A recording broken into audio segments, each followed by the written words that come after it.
Hey Samuel, so I wanted to answer your questions in a video just because I think it's a little bit easier for me to explain, and I didn't see you online today during my office hours, so hence your own little video.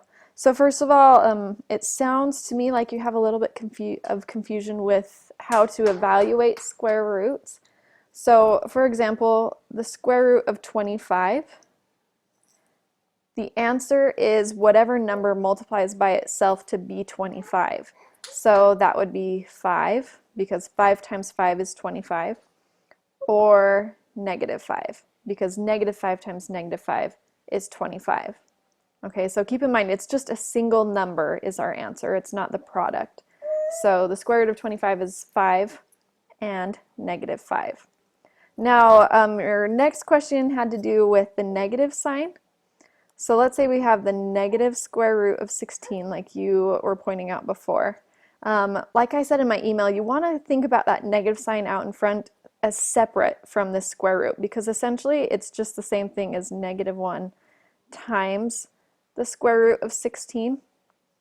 Okay, so let's evaluate what the square root of 16 is first, and then we'll do this multiplication.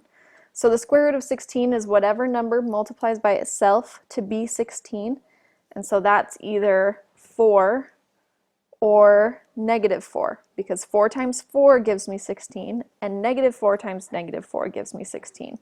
So either one of these numbers would be the correct answer for the square root of 16. Now that we know what the square root of 16 is, let's pull out that negative 1 in front again. So we have the negative 1 times 4.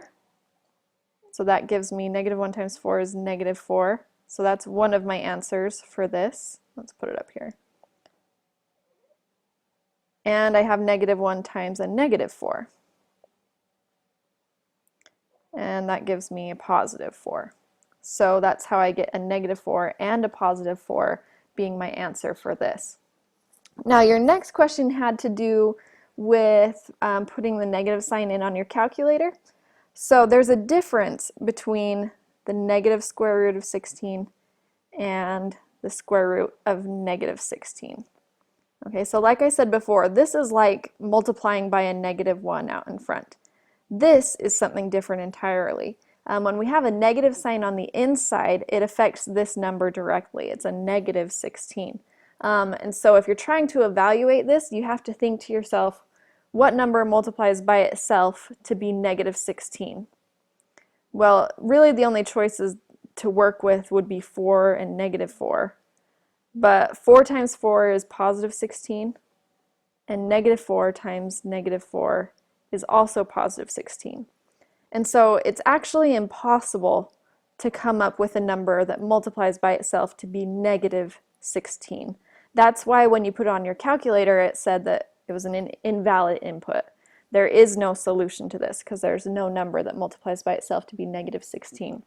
And in fact, anytime you have a square root of something negative, any number right here, it's going to be invalid because there's no number that multiplies by itself to be a negative number. It will always be positive. Okay, I hope that helps answer some of your questions. Get a hold of me on Monday if I can help you anymore.